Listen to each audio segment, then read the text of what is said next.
Hoće li nakon godina studiranja više od 50.000 polaznika stručnih studija ostati bez kvalifikacija? To se pitaju iz inicijative 300 jednako 300 i pozivaju resornog ministra da do kraja godine donese novi zakon o hrvatskom kvalifikacijskom okviru. Do kraja godine treba donijeti novi zakon. Ustavni sud ukinuo je neke njegove odredbe koje su izjednačavale sveučilišne i stručne studije. Nas je strah da upravo tim hrvatskim kvalifikacijskim okvirom se uređuje naša razina kvalifikacije, te da ona neće biti uređena.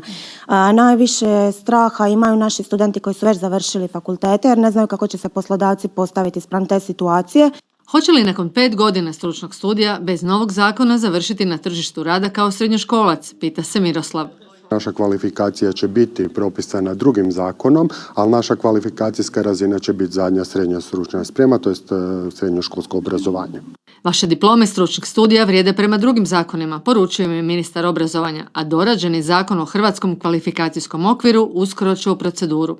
Tražit ćemo hitni postupak da bi se čitavo donošenje zakona moglo okončati do kraja ove kalendarske godine i ja se nadam da će to biti tako.